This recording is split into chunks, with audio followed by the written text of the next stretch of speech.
नमस्कार दोस्तों, एसएम किसी चैनल में मैं आप सभी लोगों का दिल से बहुत बहुत स्वागत करता हूं। दोस्तों, आज इस वीडियो में हम लोग बात करने वाले हैं रफली 2 से 3 कंपनीज के बारे में। राइट, अभी ये तीनों कंपनी की अगर मैं बात करूं तो बीच में ज़बरदस्त पॉपुलर यहाँ पे हुई थी। ज़बरदस्त पॉपुलर होना मतलब आपको तो चार्ट पैटर्न पता ही है, स्टॉक ऐसा चलेगा, किसी को इंटरेस्ट नहीं। स्टॉक ने तेज़ी दिखाने शुरुआत कर दी तो हर किसी को इंटरेस्ट क्रिएट हो ही जाता है एंड बाद में आपको पता है स्टॉक नीचे आ ही जाता है। ये तो मैं मल्टीपल टाइम आपको ये चार्ट पैटर्न बता चुका एंड इसी को पकड़कर हम लोग जितना हो सके आसान भाषा में मार्केट को समझने की कोशिश करेंगे। जितना हो सके क्या क्या गलतियां कहाँ पे होती है उसको हम लोग ट्रैक करने की कोशिश यहाँ पे ज़रूर करेंगे। राइट, एंड इन तीनों स्टॉक्स की अगर हम लोग बात करें, इसमें से चलिए 3 तो ठीक है, उसमें से 2 स्टॉक्स में तो यही कहानी देखने को मिल रही। कहानी मतलब क्या, पहले फ्लैट चलेगा, इंटरेस्ट नहीं क्योंकि बिजनेस के बारे में स्टडी नहीं करना है। फिर सडनली देखा कि 1000 का स्टॉक 10,000 हो गया तो आपको पता ही है कि हर किसी का इंटरेस्ट जग जाता है और वो खरीद लेता है और फिर वो स्टॉक नीचे आ गया तो स्टॉक खराब। तो ऐसा बिल्कुल भी नहीं। तो चलिए कौन कौन सी कंपनी है, पहले तो कंपनी है दोस्तों India mart. Yes, India mart की अगर हम लोग बात करें तो अभी फिलहाल 5,000 पे देखने को यहाँ पे मिल रहा है। इसी कंपनी के अगर मैं मैक्सिमम चार्ट पैटर्न की बात करें आप इजीली देख सकते हो, पहले बिल्कुल फ्लैट, देन रॉकेट की तरह तेजी, ऑलमोस्ट 10,000 को टच कर लिया एंड उसके बाद अभी आप देख सकते हो 50% डाउन इजीली। कोई कैलकुलेटर की ज़रूरत नहीं क्योंकि 5,000 पे फिलहाल तो स्टॉक चल रहा है। मोटा मोटी रिटर्न की बात करें तो जिन्होंने शुरुआत से लेकर अभी तक होल्ड किया है 250% से भी ज़्यादा के रिटर्न्स वो कमा कर बैठे हुए। ऑब्वियसली हम लोग पूरे जो रिटर्न्स होते हैं यहाँ से लेके यहाँ तक हम लोग उसको प्रैक्टिकली काउंट नहीं करते क्योंकि आपको पता है मार्केट है, कभी ना कभी नीचे आ ही जाता है तो इतना कट पकड़ कर तो चलना पड़ता ही है। बट इतना तो मैं आप लोगों को बोल सकता हूँ कि जो जितने भी लंबी अवधि के इन्वेस्टर होते हैं ना, अच्छे कंपनीज में जाते हैं, डाइवर्सिफाइड करके चले जाते हैं पोर्टफोलियो को, उनको अच्छे खासे रिटर्न्स मिल जाते हैं। हाँ, हो सकता है कभी कभी ऐसा भी, किसी ने बहुत अच्छा सवाल पूछा था, सर 5 साल अगर हम लोग होल्ड करें ऐसा नहीं हो सकता कि किसी स्टॉक में रिटर्न ही ना बने, हो सकता है। इसलिए तो बोलता हूँ कि डाइवर्सिफाइड रखो पोर्टफोलियो को। ज़रूरी नहीं कि सभी के सभी प्लेयर्स खेलेंगे। क्रिकेट की टीम भी देखिए ना, 11 लोगों की होती है। ऐसा होता है कि पहले दोनों ओपनर बैट्समैन सेंचुरी लगा देते हैं, फिर वन डाउन भी सेंचुरी लगा देता है, उसके बाद भी सेंचुरी लगा देता है, बॉलर पहले ओवर में 6 विकेट लिखा। ऐसा होता है कि नहीं होता है ना, कोई ना कोई खेलता है, कोई ना कोई नहीं खेलता, बट एग्रीगेटली टोटल परफॉर्मेंस अच्छा होना चाहिए। सो इसीलिए वो डाइवर्सिफिकेशन यहाँ पे इंपॉर्टेंट है। एंड अगर आप अच्छे बिजनेसेस को चुनते हो एंड लंबी अवधि के लिए छोड़ देते हो, अरे पैसा बन जाता है, कितनी बार बोला है आपको। बट प्रॉब्लम वही है कि हम लोग तेज़ी देखकर निवेश कर लेते हैं एंड बाद में जैसे ऊपर से नीचे आ गया तो वो स्टॉक खराब हो गया। ऐसे तो कितने सारे एग्जाम्पल हम लोगों ने देख लिए हैं। सो इंडिया मार्ट कैसी कंपनी है, बुरी कंपनी नहीं है, अच्छी कंपनी है। अभी इसका बिजनेस सेगमेंट मल्टीपल टाइम्स मैंने आप लोगों को बताया कि B2B वाली कंपनी है, बिजनेस से बिजनेस में यहाँ पे काम करती है। अभी रिटेल का बिजनेस कैसा होता है, राइट, वही इन्हीं का भी बिजनेस है, बट ये B2B है। जैसे कि अगर मैं बात करूँ डीमार्ट, अभी यहाँ पे देखा गया तो ये डीमार्ट से कंपेयर इसको करना नहीं चाहिए क्योंकि डीमार्ट क्या करता है, डायरेक्टली हमारे कंज्यूमर के साथ कंपेयर यहाँ पे होता है, बिजनेस होता है, B2C है। राइट, तो ये पॉइंट हम लोग को पता है यहाँ पे होने चाहिए। अगर आप इनके वेबसाइट के ऊपर विजिट करोगे तो आपको ईजिली चीज़ें यहाँ पे समझ में आएगी। सभी सेगमेंट में ये कंपनियाँ काम करते हैं, खास करके हम लोग यहाँ पे कह सकते हैं SME के साथ इनको हम लोग को अच्छे खासे बिजनेसेस होते हुए देखने को यहाँ पे मिल जाते हैं। सो ये पॉइंट हम लोग को यहाँ पे पता होना चाहिए। देन अगर हम लोग यहाँ पे बात करेंगे तो कंपनी का मार्केट कैप तो आपको इजीली बताता है कि इस प्रकार की 40-50% की गिरावट दिखाना ये नॉर्मल सी बात है क्योंकि कंपनी एक मिड कैप क्वालिटी की कंपनी है।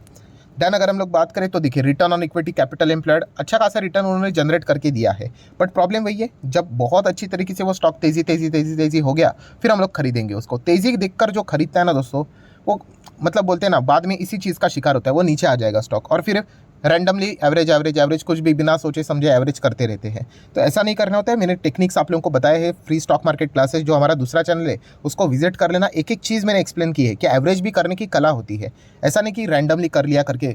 वो पिरामिड भी आप लोगों ने सुना होगा कि अगर कोई स्टॉक बिल्कुल टॉप पे है, अगर आपको इंटरेस्ट ही है खरीदने के लिए तो एक क्वांटिटी खरीदो, 2 खरीदो, 5 खरीदो, 10 खरीदो। ऐसा नहीं कि पूरा का पूरा पैसा लगा दो, फिर वो कभी नीचे आएगा, धीमे धीमे करके नीचे आएगा, तब अपनी क्वांटिटी बढ़ानी होती, तब वो आपके LTP जो भी करंट प्राइस होते हैं उसके करीब ही एवरेज हो जाता है। फिर वो कभी 5-10% भागा भी ना तो आपका इजीली पैसा बन जाता है, आप प्रॉफिट में आ जाते हो। बट हम क्या करते हैं, हम पूरा का पूरा पैसा 1 लाख दो, 10 लाख दो, 1 करोड़ दो, 10 करोड़ दो, सीधा ऊपर पे ही ठोक देंगे एक ही बार पे। एवरेज मतलब एवरेज नहीं, पूरा का पूरा खरीद लेंगे एंड अगर नीचे अगर और आ गया तो कैसे भी रैंडमली एवरेज कर लेंगे। तो ऐसा रैंडमली नहीं खेलना होता है दोस्तों, हर चीज़ में प्लानिंग होती है, उसके हिसाब से हम लोग को चलना होता है। राइट, डिसिप्लिन मेंटेन करके जो मेरे दूसरा चैनल है फ्री स्टॉक मार्केट क्लास है, उसको अगर आप सीखोगे तो आपको बहुत सारी चीज़ें आप लोगों को मतलब इंप्रूवमेंट आप लोगों को खुद को देखने को यहाँ पे मिल जाएगी। कंपनी की अगर हम लोग बाकी की बात करें, पीएनएल इसके पहले आप देख सकते हैं कंपनी घाटे में चलती थी इनिशियल स्टेज पे, लॉस लॉस लॉस, बट हम देख सकते हैं धीमे धीमे करके लॉस कम हुआ, ब्रेक इवन के करीब हम लोग को ये कंपनी जाते हुए देखने को मिली एंड फाइनली कंपनी को यहाँ पे ब्रेक इवन मिला एंड उसके बाद देखिए कंपनी ने बहुत अच्छे प्रॉफिट्स दिखाए हैं। नो डाउट प्रॉफिट ऊपर नीचे यहाँ पे होते रहते हैं, बट जिस परफॉर्मेंस से कंपनी घाटे से जो कंपनी प्रॉफिट में यहाँ पे आई है, आप देख सकते हो कि माइनस में ईपीएस था जो कि अभी 100 के करीब ईपीएस है। इससे ये पता चलता है कि कंपनी का बिजनेस अच्छा देखने को मिल रहा है। नो डाउट बहुत सारे रिस्क फैक्टर भी यहाँ पे होते हैं। अभी शेयर होल्डिंग पैटर्न भी देखेंगे तो चलिए 50% प्रमोटर के पास है, 25% एफआईएस के पास है, 5 से 6% डीआईएस के पास है, पब्लिक के पास 19 से 20% है। राइट, तो ऐसा सीधा सर्टिफिकेट दे देना कि ये कंपनी खराब है करके, खराब हम लोग कभी बोलते हैं ऑब्वियसली, जब वो नीचे आ गई तो खराब हो गई। राइट, ऐसा तो पूरा मार्केट ही खराब हो गया। राइट, तो ऐसा नहीं होता है दोस्तों, पूरा हमें बिजनेस समझना होता है। अगर आपको बिजनेस अच्छा नहीं लगता है इग्नोर कीजिए। इतने सारे कंपनीज है, इतने सारे बिजनेसेस है, ज़रूरी थोड़ी है कि हर बिजनेस में हम लोग जाएंगे, बट येस कंपनी अच्छी है, आप जरूर चाहो तो इसको यहाँ पे स्टडी कर सकते हो। मिड कैप क्वालिटी की कंपनी, बहुत ज़्यादा रिस्क है एंड बैलेंस शीट की अगर हम लोग बात करें तो आप देख सकते हो कंपनी के रिजर्व्स कैसे हैं। तो रिजर्व्स तो पहले तो कंपनी नुकसान में चलती थी, 322 का नुकसान, मतलब माइनस में चलता था रिजर्व, आज वही रिजर्व 1800 का है। सो अच्छा इंप्रूवमेंट दिखा है कंपनी ने, ऐसी कोई बात नहीं है। जिन्होंने अभी अभी इन्वेस्ट किया है उनको तो तकलीफ होगी।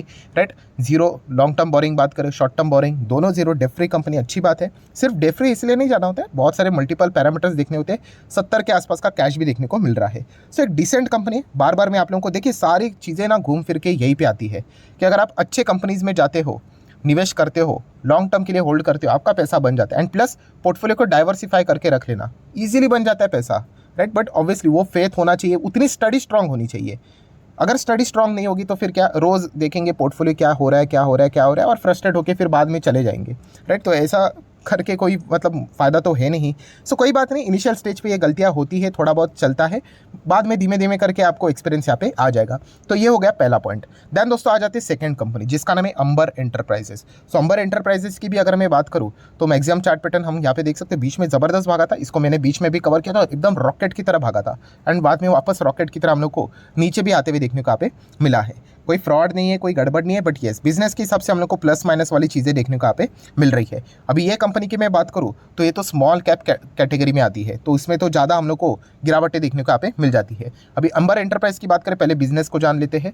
तो एयर कंडीशन की अगर हम लोग बात करें, एसी की बात करें तो उसमें इस कंपनी का बिजनेस है एंड लगभग 23.6% ये इनका हम लोग को मार्केट शेयर यहाँ पे फिलहाल टोटल जो रूम एसी का जो मार्केट रहता है उसमें देखने को यहाँ पे मिल जाता है। उसी के साथ साथ ये कंपनी का काम जैसे एचएएल जैसा है, हिंदुस्तान एरोनॉटिकल्स लिमिटेड, मतलब काम मतलब बिजनेस को कंपेयर मत करना, वो तो विमान बनाने वाली कंपनी, ये एसी वाली है।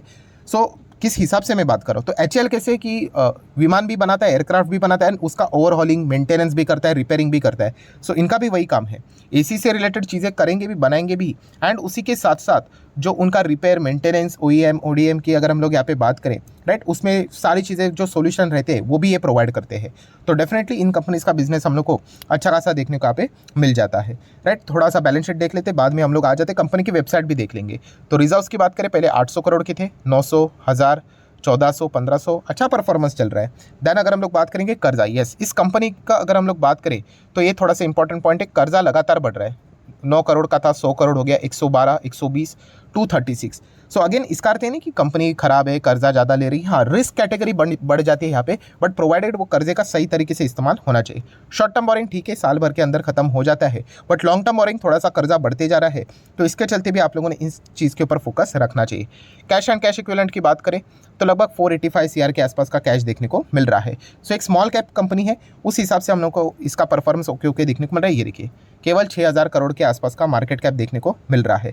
एंड अगर मैं थोड़ा यहाँ पे नीचे आ जाऊँ तो कंज्यूमर ड्यूरेबल्स की बात करें, इलेक्ट्रॉनिक्स जो कंपोनेंट सेगमेंट रहता है उसमें हम लोग को ये मार्केट लीडर देखने को यहाँ पे मिल जाता है। राइट, एंड उस हिसाब से आप देख सकते हो बाकी जो इनके कॉम्पिटिटर थे। अगर आप इंटरेस्टेड हो तो ये पीजी इलेक्ट्रोप्लास्ट है ना दोस्तों, इसको भी पढ़ लेना, ये भी इंटरेस्टिंग कंपनी है ये। राइट, ये भी एक मज़ेदार है, मतलब बाकी अगर आप देखोगे ना ये 7 कंपनियां देखने को मिल रही है, इसमें ये कंबर ही अच्छा लगता है एंड ये पीजी इलेक्ट्रोप्लास्ट, ये भी एक ऐसी कंपनी जो कि यहाँ पे नंबर 1 पोजीशन पे आने का मतलब दमखम रखती है। राइट, तो ज़रूर इसको भी स्टडी करना। देन अगर हम लोग बात करेंगे कंपनी के इधर भी पीएनएल, तो पहले 20-19 के आसपास हम लोग को नेट प्रॉफिट देखने को मिलता था, वो अभी हम लोग को 3 डिजिट में चलते हुए देखने को यहाँ पे मिल रहा है, राइट। तो ये भी एक पैरामीटर है जो कि आप लोगों ने ज़रूर स्टडी करना चाहिए। एंड शेयर होल्डिंग पैटर्न की बात करें तो कितना है, 40% प्रोमोटर, 27% FIS, 11-11.5% DIS, पब्लिक की बात करें तो 21%। सो ऐसा भी नहीं है कि एक तरफा कोई शेयर होल्डिंग पैटर्न है, सिर्फ पब्लिक को माल बेचा जा रहा है, कुछ कंपनी में गड़बड़ है, तो ऐसा भी कोई चीज़ें फिलहाल तो देखने को नहीं मिल रही।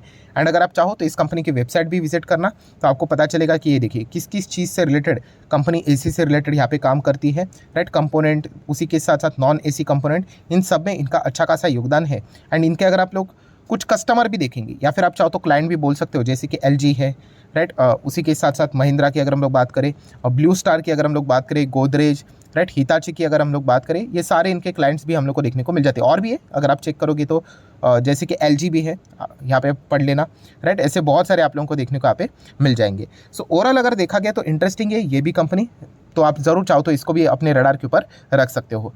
तीसरी कंपनी है दोस्तों डिक्सन टेक्नोलॉजी। अभी डिक्सन टेक्नोलॉजी लेकर लोग परेशान हो रहे तो कैसे चलेगा। अभी इसकी भी कहानी बिल्कुल सेम ही है, मतलब बीच में ज़बरदस्त यहाँ पे नीचे आ रहा था, नीचे आ रहा है तो मतलब इज इक्वल टू खराब। अब ये देखिए आपके सामने थोड़ा सा डेमो दिखाना चाहूँगा, कितना डाउन है। ये तो मैंने रफली निकाला है 53, एक्चुअल में निकालने जाओगे ना 60% माइनस में चल रहा था अभी। तभी तो डिक्सन टेक को तो कोई देखता भी नहीं था कि डिक्सन टेक कौन सी कंपनी है, राइट। बट उसके बाद जैसे रॉकेट बन गया, हर किसी को Dixon Dixon Dixon Dixon, right. तो ये जो अप्रोच है ना दोस्तों, ये गलत है। मैं अगेन एंड अगेन ओपनली कह रहा हूँ कि इवन इन केस अगर आपने यहाँ पर भी खरीदा है ना, आपने कोई गलती नहीं की है, बट आपका क्यू क्लियर होना चाहिए। अगर आप क्यू में ये बोलते सर ये तो बस इतना भागा, 1000% भागा तो मुझे 1000% चाहिए इसलिए मैंने खरीदा, गलत जवाब, टोटली गलत जवाब। आपका उस बिज़नेस के प्रति कुछ तो पॉजिटिव, मतलब बोलते हैं ना, अप्रोच होना चाहिए कि ये कंपनी अच्छा करेगी करके आपने रिसर्च किया होगा, स्टडी किया होगा, उस हिसाब से जाना होता है। अभी मैं एक एग्जांपल दे देता हूँ, वीडियो बड़ी हो सकती है बट कोई बात नहीं। VBL पता ही है ना, वरुण बेवरेजेस, हाल ही में हम लोगों ने देखा कि एक बहुत बड़ी डील हम लोग को होते हुए देखने को मिली, ब्लॉक डील, बल्क डील। इतने टॉप लेवल पे भी किसी ने 60 करोड़ का माल खरीदा, तो वो खरीद के कोई उन्होंने गलती नहीं की, ठीक है, उनको पता है वो नीचे भी आ जाएगा, बट उनको कोई फ़र्क नहीं पड़ता। क्यों? क्योंकि उनका विजन ही है कि वो 10 साल, 15 साल, 20 साल के लिए निवेश कर रहे हैं। उनको पता है ये तो शॉर्ट टर्म के लिए ऐसे ऐसे नाचता रहेगा, लॉन्ग टर्म के लिए तो हमारा पैसा बनने ही वाला है। सो ये चीज़ें आप लोगों को पता होनी चाहिए। अभी डिक्सन की बात करें तो इसको पहले हम लोगों ने 2000 में कवर किया था, राइट। सो अभी के 2000 को 2800 से कंपेयर मत करना बिल्कुल भी, क्योंकि ये 2000 का स्टॉक बाद में 22,000 तक चला गया। सबसे खतरनाक ये स्टॉक भागा था, ज़बरदस्त। एंड उसके बाद तो प्रॉफिट बुकिंग तो होगी, आपको पता ही है, चार्ट पैटर्न इस प्रकार से यहाँ पे भागता ही है, राइट। तो अगेन कह रहा हूँ डिक्सन भी कोई खराब कंपनी यहाँ पे नहीं है। उत्तर प्रदेश में हम लोग को इसकी शुरुआत होते हुए देखने को मिली थी, एंड अभी उत्तर प्रदेश में हम लोग को अच्छा खासा बिजनेस भी आते हुए देखने को मिल रहा है। तो डेफिनेटली इस कंपनी का वहाँ पर भी हम लोग को अच्छा खासा सेटअप देखने को मिल सकता है। बाकी अगर बैलेंस शीट की बात करें तो ओवरऑल कंपनी के रिजर्व्स भी हम लोग को अच्छे खासे देखने को यहाँ पे मिल जाते हैं। कर्जे की बात करेंगे तो कितना कर्जा है कंपनी के ऊपर, 174 के आसपास का कर्जा। अगेन कह रहा हूँ कर्जा होना कोई पाप नहीं होता है, प्रोवाइडेड आपने उसका सही तरीके से इस्तेमाल करना होता है। तो कंपनी तो फिलहाल तो अच्छा ही बिजनेस कर रही है। कैश एंड कैश इक्विवेलेंट की बात करेंगे तो 116 करोड़ का कैश भी देखने को मिल रहा है। सो डिक्सन की बात करें तो आपको पता ही है, electronic gadgets, mobile phone, lighting, LED, CCTV, right, washing machine, अलग अलग जो इक्विपमेंट्स रहते हैं, राइट, सब में ये कंपनी का हम लोग को योगदान देखने को यहाँ पे मिल जाता है। नो डाउट इन्होंने जो शुरू किया था वो टीवी के साथ ही शुरू किया था, कंपनी के मैनेजमेंट ने ये बात यहाँ पे बोली थी। बाद में इन्होंने धीमे धीमे करके बाकी बिजनेसेस में एंटर कर लिया। फिलहाल कंपनी आप देख सकते हो मिड कैप क्वालिटी की कंपनी है, तो रिस्क तो यहाँ पे रहेगा ही रहेगा। अभी तक return on equity, capital employed, अच्छे खासे रिटर्न्स इन्होंने अपने शेयर होल्डर जिन्होंने भी कैपिटल इनमें लगाया है उनको जनरेट करके दिए हैं। एंड कंज्यूमर ड्यूरेबल की अगर हम लोग बात करें तो इसमें भी हम लोग को ये कंपनी नंबर 1 पोजीशन पे देखने को यहाँ पे मिल जाती है। बाकी कोई कंपनी तो है ही नहीं। अगर हम लोग ये बाकी के शार्प की बात करें, BPL तो आपको पता ही है, तो ऑलमोस्ट क्लोज ही हो गया, ऐसा आप बोल सकते हो, कुछ दम ही नहीं है इनमें, राइट। तो ये अकेला कंपनी हम लोग को फिलहाल तो देखने को मिल रहा है। एंड कंपनी के P&L की भी बात करें, पहले तो कंपनी लॉस में चलता था, फिर ब्रेक इवन होकर प्रॉफिट में आ गया, एंड अभी तो आप देख ही सकते हो कंपनी 100 करोड़ से 200-250 करोड़ के आसपास जाते हुए देखने को मिल रहा है। शेयर होल्डिंग पैटर्न की भी अगर हम लोग बात करें तो कितना है, 34% promoter, then 16-17% FIS, 18-19% DIS, and public की बात करें तो 30%, राइट। तो कुल मिला के अगर हम लोग बात करें दोस्तों तो ये तीनों कंपनी बहुत ही अच्छा परफॉर्मेंस यहाँ पे दे रही है। ऐसा नहीं कि नीचे आ गया मतलब वो स्टॉक घटिया हो जाता है करके। अभी मैंने दिखा है ना कि ये भी कंपनी 60% नीचे था तो इसको घटिया ही बोलते थे, और जिन्होंने बेचा बाद में रो रहे थे, अरे मेरा 1 लाख रुपया 15 लाख बन जाता। मैं बोला अभी क्या फ़ायदा, राइट। आपका बिजनेस के ऊपर भरोसा होना चाहिए। आपको बिजनेस ही नहीं पता है तो फिर स्टॉक क्या कल 70-80% गिर जाएगा, आप चले जाओगे, राइट। सो इसीलिए ये सारी चीज़ें स्टडी करनी होती है। इतना ईजी नहीं होता है दोस्तों, पैसा बनाना, बहुत सारी चीज़ें करनी पड़ती है। सो आशा करता हूं दोस्तों वीडियो हेल्पफुल लगा होगा तो जरूर लाइक एंड शेयर कर देना। डीमैट अकाउंट अभी तक ओपन नहीं किया है तो लिंक नीचे डिस्क्रिप्शन में 25 वीडियो की लिस्ट बिल्कुल फ्री ऑफ कॉस्ट मिल जाएगी। आपका नाम कौन सा अकाउंट अपने लिंक के थ्रू ओपन किया है प्रॉपर्ली कमेंट सेक्शन में मेंशन कर देना। तो हफ्ते भर के अंदर अंदर सारे लेक्चर्स मेरी साइड से फ्री ऑफ कॉस्ट प्रोवाइड कर दिए जाएंगे ताकि आप शेयर मार्केट को आसान भाषा से सीख सको। एंड उसी के साथ साथ अगर आपने पहली बार विजिट किया इस चैनल को तो सब्सक्राइब करके रख लेना। 1.52 मिलियन वाला ओरिजिनल चैनल है, उसी को फॉलो करना। And free stock market classes इस चैनल को भी चाहो तो फॉलो कर सकते हो, सब्सक्राइब कर सकते हो। यहाँ पर भी बेल आइकन को हिट करके ऑल जरूर सिलेक्ट करके रख लेना। चैनल का लिंक आपको ऊपर आई बटन पे नीचे डिस्क्रिप्शन में मिल जाएगा। एंड आज के दिन के भी जितने भी वीडियोस थे सबके लिंक नीचे डिस्क्रिप्शन बॉक्स में दिए हैं। तो चलिए दोस्तों मिलते हैं अगले वीडियो में, तब तक के लिए बाय।